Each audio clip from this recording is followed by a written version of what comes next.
So both of you, I think, had really interesting, provocative papers raising some really good questions about policy.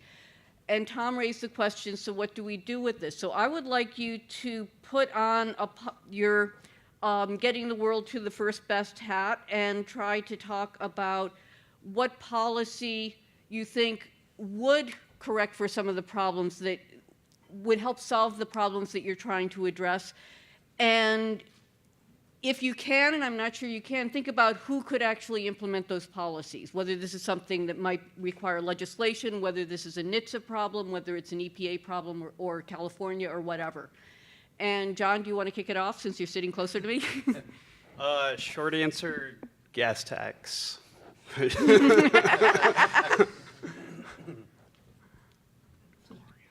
Awesome. I mean, as far as like the vehicle size part, as fuel efficiency is a function of vehicle size, directly taxing driving behavior would correct those externalities. I feel like it would do the same thing with incentivizing electric vehicle usage as well. Yeah, I mean, it's a very broad question. As economists, we have to, be true to our roots here and talk about equating marginal costs and marginal benefits. And actually, I think, in the area of electric vehicles, these policies right now are not really geared in that way. For example, it's not clear to me that that an equating marginal costs and marginal benefits rule would lead to there being only electric vehicles on the road, which is kind of the vision. So I'm not sure. I think, there are kind of two ways that I look at these problems. There's what would we do if we could wave our wand and, tax gasoline, for example. The economist paradise. Yeah, the economist paradise, which, frankly, I think we really need to. The pricing hypothesis that economists have been just constantly beating a dead horse on for, at least the entire time I've been an energy economist. And 100 years or so, 100 years before. The reason why we are so devoted to that idea is because we look around and we see other policies be extremely wasteful. So one of the things that, or ineffective. And so I am concerned in terms of the electric vehicle subsidies that these dollar amounts to get to these goals are going to get really, really high. And that other distortions of prices in the markets, for example, really high electricity prices in California, are going to interact with these policies in a way that isn't necessarily helpful. So it's, I think we need to be looking on all fronts at what is efficient, how do we deploy our precious resources, efficiently in order to achieve our goals. And I really do think that, examining what it is that we're actually trying to do, and I think that is reduce congestion, reduce carbon emissions, reduce local criteria pollutants, and then pricing those. That is the best way to go. So I'm afraid that I'm going to have to beat this dead horse again. Tom?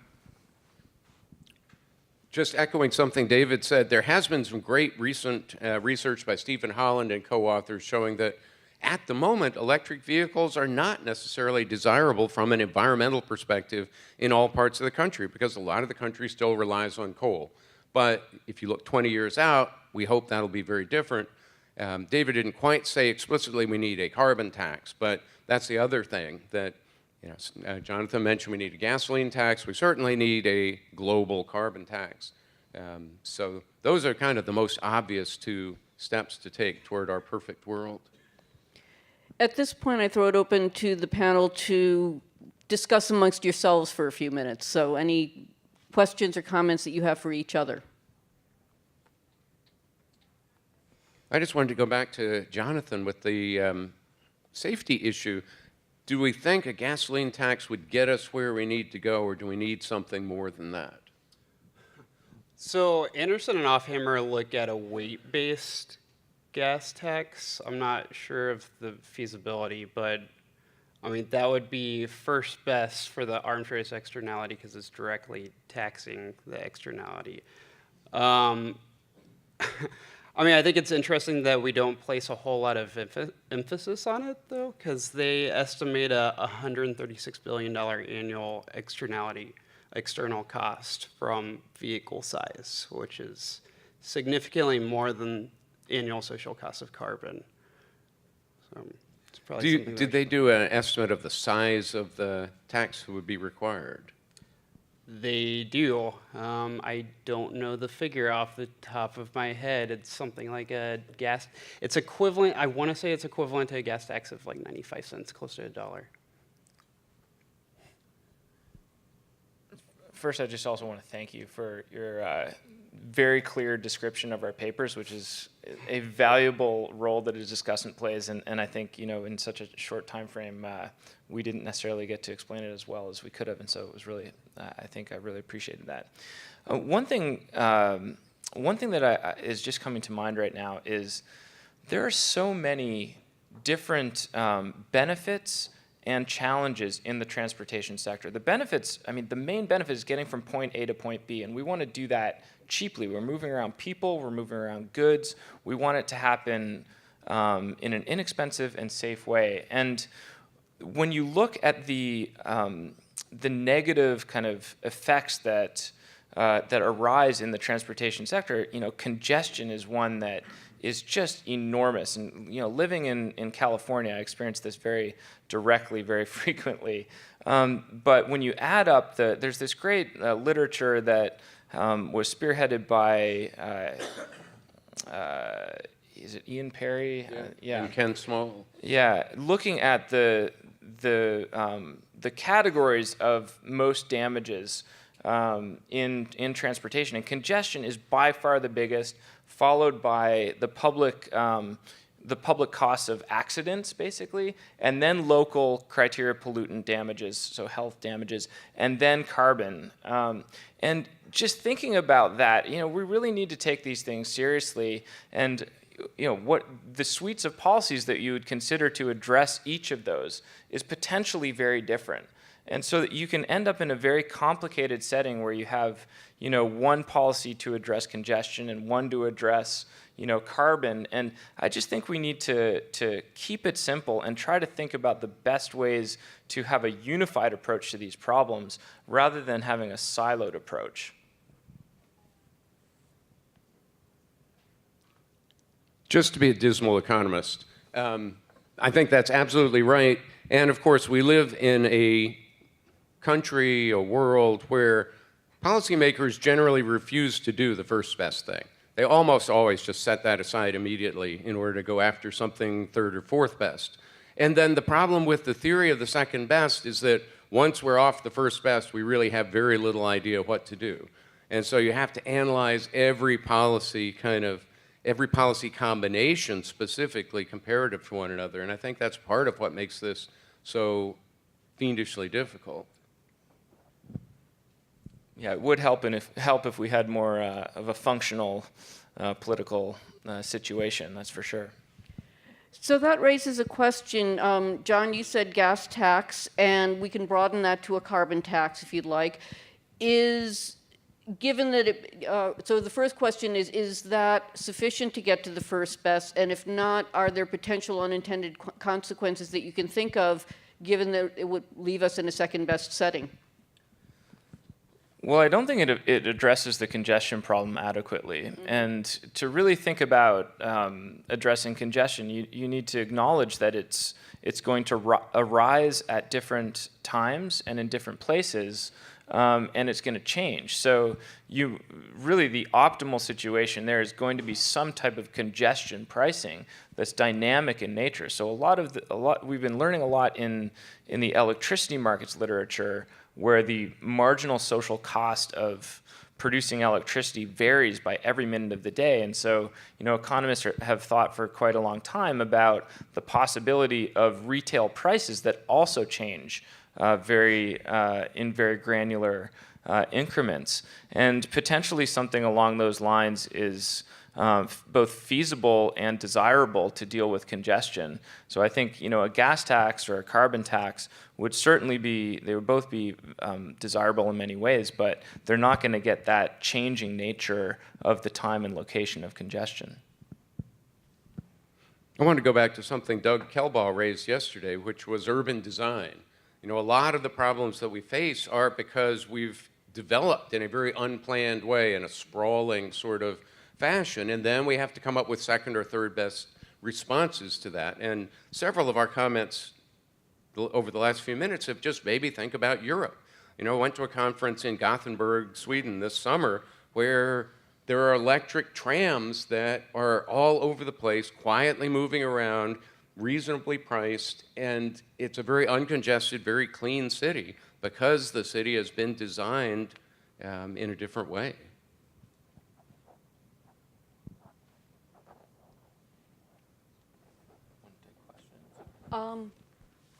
Unless you have something further to talk for yourselves. Why don't we start with questions from the audience then? And start by introducing yourself if you don't mind. My name is Jesse. I'm an attorney in the automotive industry.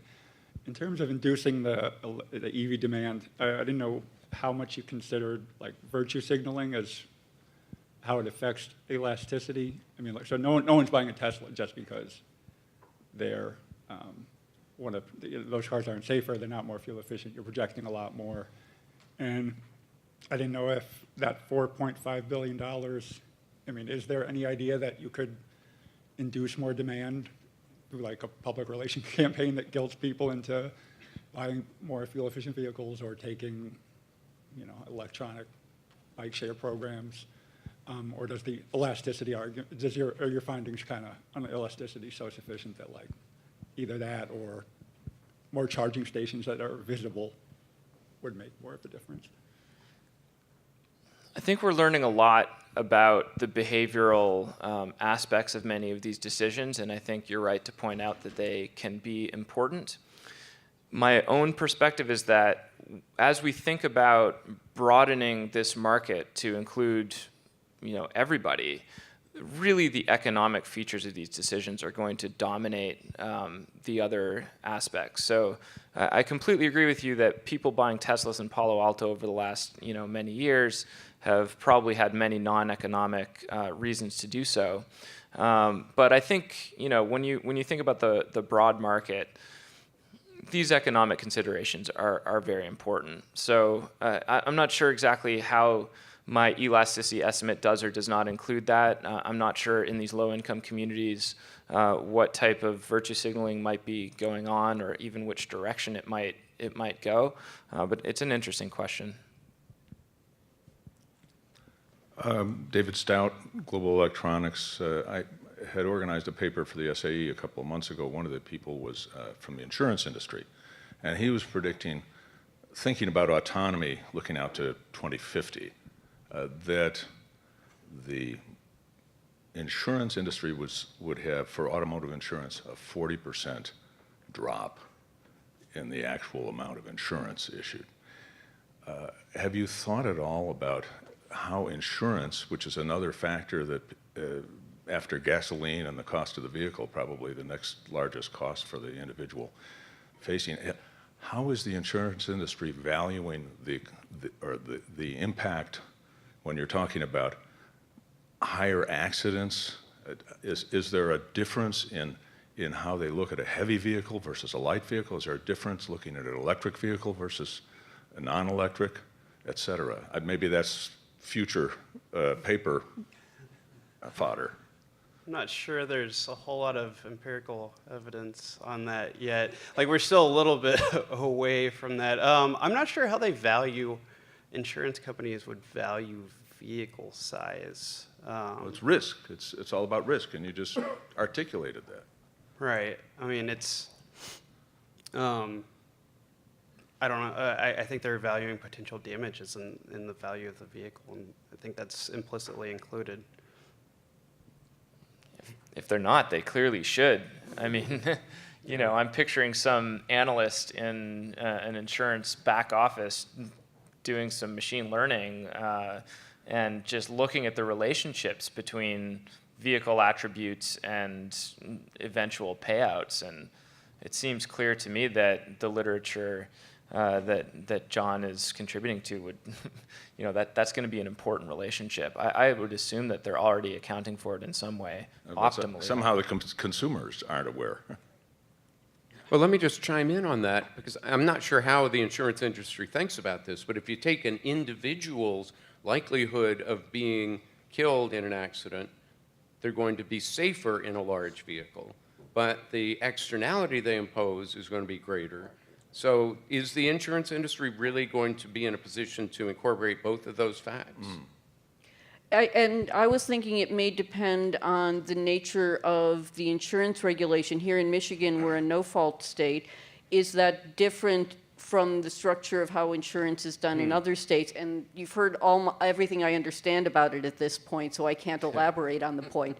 But there may be differences in states in how the insurance industry is regulated to account for these things.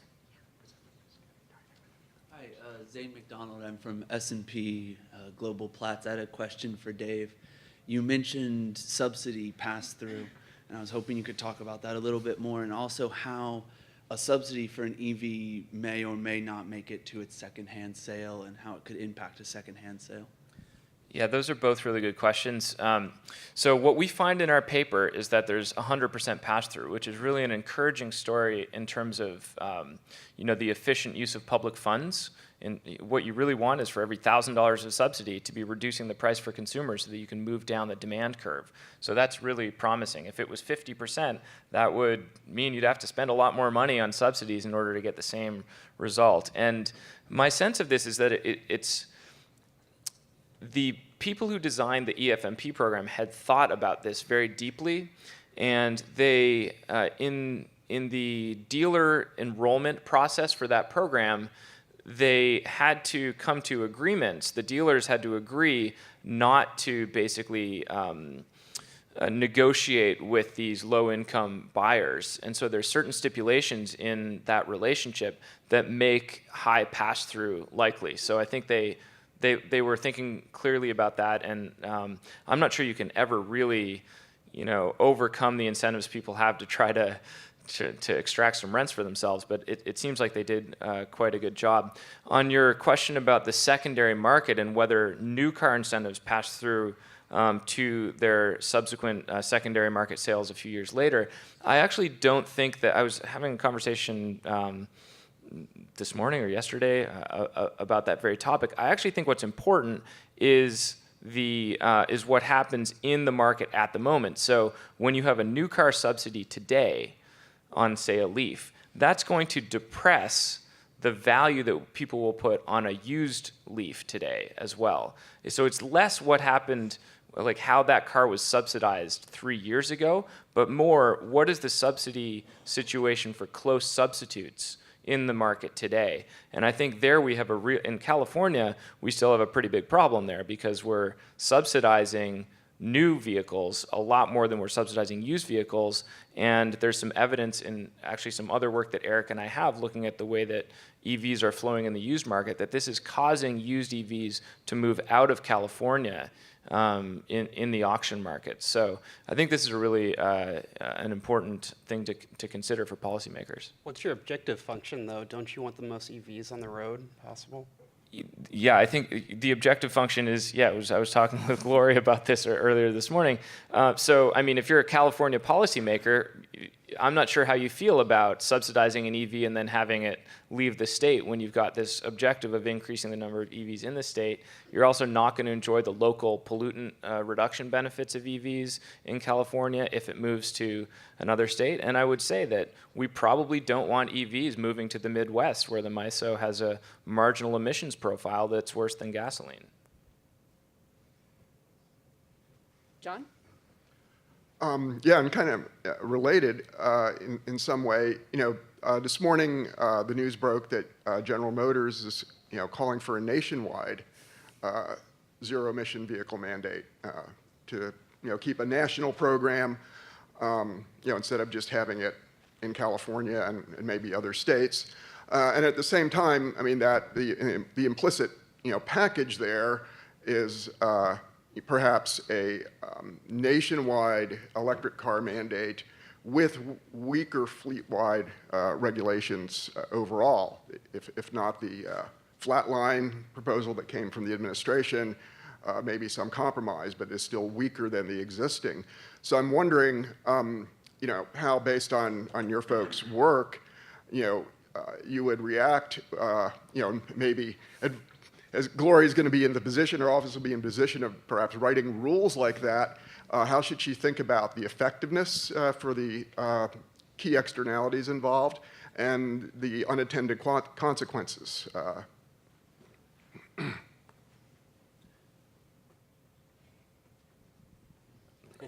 I do have opinions on this topic, so Go for it. I mean, the work that Tom was referencing earlier with about the geographic distribution of damages related to marginal emissions from generation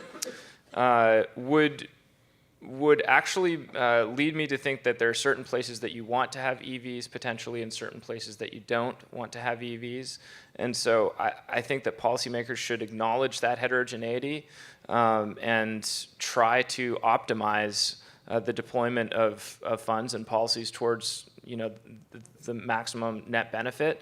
A nationwide blanket policy to do as you suggest, I'm not sure that would actually be efficient. It certainly wouldn't be efficient. I'm not even sure it would be desirable. So I think it really depends. Whenever you think about policies like that are forcing certain activities, I think in the background you want to have an idea of what market failure is occurring that you want to correct.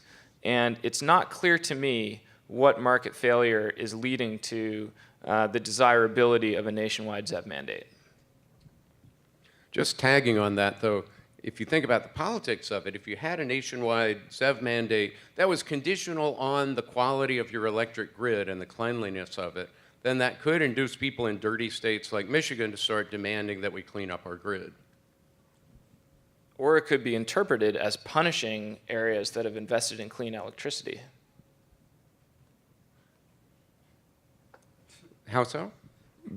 Because you're imposing a requirement on these states based on the fact that they have a lot of renewables that other states don't have to comply with. You would go ahead and give the subsidy to states that have clean grids. It's just that states like Michigan wouldn't be able to get it until they clean up their grid. But we're talking about a ZEV mandate, not subsidies. I agree with subsidies; it would be different. Yeah. Okay. Yeah. If it's just a flat mandate, yeah, I'm with you on that. And I'll be calling on you if I have to start doing the analysis on this. I'm not the decision maker, I will point out, so I just get to follow, analyze what we're told to analyze. So my question is open to anybody up here. It's related to subsidies, and I know that the federal poverty line is the basis for a lot of these subsidies that people receive, but it kind of generalizes across the 48 continental states, and I was just wondering if you think that's something that's feasible to continue to use in long-term policy decision-making, or if something more tailored like the self-sufficiency standard would be better. I'll start at a fairly generic level. When we're writing national scope rules, depending on the specific language in the Clean Air Act, we may or may not have discretion to create differences. And you're absolutely right, especially as the answer to the previous question suggests, there is heterogeneity that in an ideal world we would take into consideration. Sometimes legally we may not be able to. And at this point I'll turn it over to the others. We have a poverty center at UC Davis, and I really wish that I had attended more of their talks so that I knew the nuances of these different poverty measures. But I actually don't. It does seem that that measuring poverty is something that is really imperfect. And one of the I had an experience of this as a graduate student. So my life cycle income as a professor is upper middle class or whatever, but as a graduate student, I was well below the poverty line, and so I was able to, I was eligible for Medicaid for this this knee surgery that I had, and I just kind of couldn't believe it. But when you think about wealth and life cycle income, those are missed by things like the federal poverty line, which is what was your income last year. So I think there are probably mismeasurements along those lines. Hi, thanks. Dr. Lauren Knapp, I'm a research fellow at the Michigan Energy Institute here. Thanks for your really interesting discussion. So I just want to piggyback off of a point that was raised earlier in terms of, if our policy goals are to use our resources in the most efficient way possible, and doing that in the least costly way for society. And in terms of now, it's much better understood that EVs are potentially dirtier in some areas, as you mentioned. And I'd encourage everyone to read Dr. Holland's paper that you mentioned, Tom, on this, looking at marginal emissions versus average emissions. So to piggyback off of that, so that leaves us with, perhaps looking at more fuel-efficient cars. But my question relates to, we're not really seeing, consumers go out in droves to purchase more fuel-efficient versions of their same car, right? So my question is, and Gloria, your current state of the knowledge in terms of vehicle attributes, just can you expand a little bit upon fuel economy and what your thoughts are on why, consumers are buying just much, maybe it's this arms race that you discussed, bigger cars so they can sit up higher, but, a lot of the willingness to pay studies say consumers value fuel economy, but, that's not being necessarily borne out. So if you could just talk about that a little bit. Thanks. I'll start it off and then toss it to the rest of the panel. I could go on for about half an hour here. I'll spare you that. So in terms of whether people are buying more fuel-efficient vehicles, the standards have forced them to. There have been a lot of new vehicles purchased in the last 6, going on 7 years that are subject to the standards, and so they have been getting them whether they intended to or not. The studies that Dave mentioned in terms of finding full valuation are not what do you think about it, they're revealed preference studies. They went out and got data. So it suggests that consumers are actually taking into consideration at least a large share of fuel economy. As I suggested, I'm not sure there's a consensus about it, and in the policy world, we're actively having debates about how to reflect that in our policy analysis. So I would say that in general, in terms of people buying fuel economy, it appears that they do think about it, and there is some revelation that they are buying more fuel-efficient versions of the vehicles that existed 5-6 years ago. And with that, I think fuel efficiency standards have made it easier for consumers to increase their vehicle size, and also like the very low price of gasoline. So my colleague who does the trends report is here. My understanding is the vehicle size has actually not increased a whole lot in the last 5 years. I think 0.2 on the footprint scale, something like that. So there has been an increase. It hasn't been huge. I think that there may very well be a role for the standards. If the one thing that stopped you from buying, Marty's standing here, a Ford Expedition, is that it only got 10 miles to the gallon. Maybe now that it's getting 15 miles to the gallon or so, maybe now it's a more desirable purchase. So it's very possible the fuel economy standards have contributed to that, and there's no question that cheaper gas has contributed to that as well.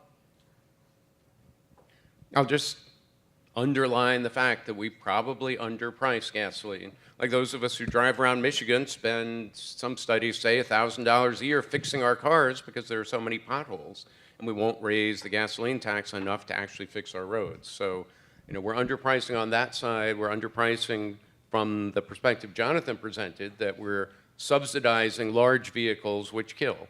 So gas prices are almost certainly too low, and that encourages people to buy big cars.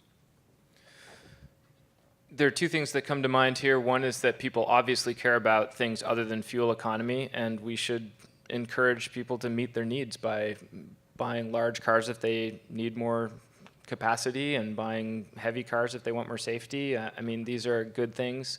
They have external consequences that we need to deal with, but you know, people obviously are going to make choices that are best for them.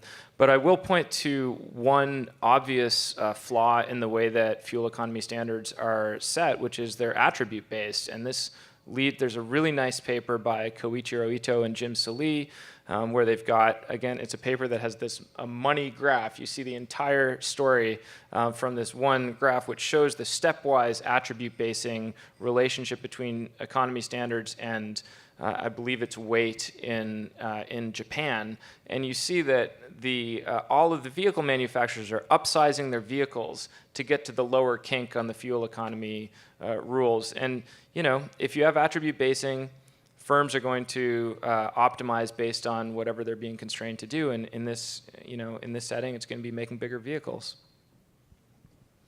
Marty? Martin Zimmerman, Ross School of Business. I want to pose a question to the panel, which is basically Gloria's challenge, which is how do you regulate all these various externalities? Gasoline tax might be good for the externality of mispricing of gasoline. It's not necessarily the optimum from the weight standard. And you would think that from the arms race issue, the obvious choice would be a registration tax as a function of weight, which would internalize that externality. The thing I'd like your comments on is, let's say we did that. We have a fleet of over, 250 million vehicles on the road that haven't yet incorporated that. The registration tax, or even the gasoline tax, just would operate on vehicle choice only on the new purchases. So what would be the effect of introducing what might be an optimal tax with this very large suboptimal fleet? And what do you do about that kind of situation? Oh, and let me add one last thing, which it leads me to think about an old idea that's been presented, which is why not have a per mile tax, where you tax driving, which is very correlated, obviously, with accidents and fuel consumption. There have been suggestions in the past that that would be a good way to actually pay for auto insurance. So I believe that they're looking into VMT-based tax in California. I've heard about this. I'm not an expert on it at all, so don't quote me on it. I've wondered how that would actually work, because it would be your tax at the end of the year upon inspection, presumably, which leads me to wonder if they're actually fully internalizing this throughout the year when they're driving. So I think, like as Dave was pointing out earlier, like what do we do? Do we tax every single externality? And if so, then the tax system's probably really overcomplicated, and I'm not sure if consumers are fully internalizing all of those taxes or not. A weight-based tax for this paper is obviously like the first best for that. I mean, so I don't know how to answer your question exactly, but a gas tax is essentially it's second best in this case for a lot of those externalities. Dave? Somebody with resources I think it's an amazing question, and somebody should fund a conference that has an objective of figuring out the correlations between these all of these different negative consequences, and trying to identify if we were to have one policy that would capture kind of the most co-benefits, what would that be? And so potentially this is a Sloan Foundation next project, but I think that would be a very valuable exercise, because we're so focused on the common carbon tax or gas tax, but really I think congestion is a huge issue. So the per mile tax sounds very appealing to me. I think we have the technology as well to implement even more sophisticated time-varying congestion pricing. I think we need to keep our eye on the prize, which is what are the most damages being produced by. And, you know, it's as much as we all care about climate change, it's not carbon, it's congestion and other kind of VMT-related things. So, Let's take another question or two. Okay, Jeremy? Yeah, so I'm Jeremy Mahalik from Carnegie Mellon. I wanted to say that I really liked this panel. I really learned from the presentations. My comment is actually based on just something from the discussion, so about EVs. So I've done a half a dozen studies on EV emissions, and usually the one talking about their regional variation and their non-competitiveness with efficient gasoline vehicles in some markets. But I want to point out one issue that Dave's colleagues at Davis are usually pushing me back on, which is that the grid's changing pretty quickly, and all of the econometric studies are only looking in the past. And when we've done simulation studies looking at what we expect the grid, how we expect marginal emissions to look in a future grid with expected retirements, we get a different answer. I mean, in PJM, which is even more coal-heavy than this region, than MISO, we see EVs look bad now, but over the life of an EV, our expectation is that they look better than a Prius, during the life. Just a comment. Jeremy knows as much about EVs or more than anybody in this country, so I think his comment is very good. We're close to the end of time, so I think we'll squeeze in the 2 questions. Go ahead. Thank you. My name is Kyle Reddies. I'm a student representative from Kettering University. So I have an engineering background, at least, not economics. And my question was for Mr. Scott in regards to your empirical research. What is your opinion in regards to empirical observations in terms of the engineering perspective of electric vehicles? In terms of consumer interest in SUVs and crossovers, right now, in terms of product portfolio for a lot of these OEMs, there doesn't exist products such as pickups that have the payload capabilities that an internal combustion engine can produce, as well as other technologies that are found right now in gas cars and not electric vehicle technology. So how, when you have consumers in states where infrastructure is falling apart and they may want a crossover or SUV because the roads have many potholes, or if they want to be able to tow things for pickups and there's not an electric vehicle equivalent.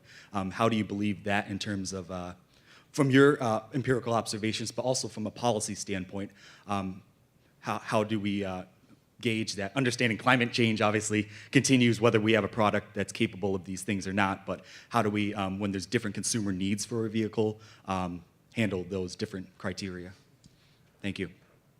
So I think we're looking at external costs a lot, and these are private benefits that consumers receive that also are factored into the equation and should be factored into the equation.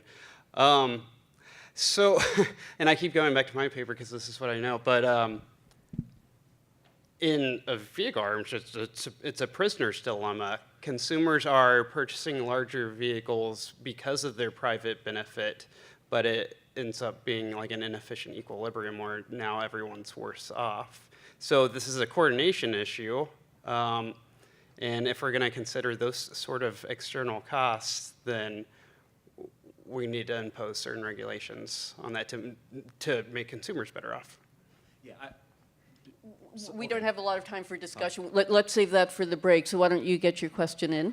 All of the discussion so far has been on monetary incentives, and I think the non-monetary incentives are much more important. Preferential parking, EV lanes instead of HOV lanes. In China, it's the registry lottery system that's driving the battery electric vehicles. In Austria, they just allowed electric vehicles to exceed the speed limit. All of these don't cost the government a dime, but yet they're very effective. Washington, D.C. had the largest percentage of hybrid electric vehicle purchases because they gave those vehicles access to the HOV lane. So, the tendency is to throw money at it, but I think these other free benefits are much more important, and you haven't discussed it at all. I think that's really interesting. I think there's a lot of factors that go into that. I would wonder what the monetary equivalent of being able to drive into the HOV lane is, and I suppose it has to do with value of time. But in water, there's a lot of issues right now on how do we get non-monetary incentives into water regulations, because sometimes price incentives aren't suitable for those fields. I'll just say that it's a really good point, but any politician in the United States who tries to follow China in implementing an auction system for car registrations will be out. I want to thank the panel and all of you for what I thought was a very interesting session, and we have our break now.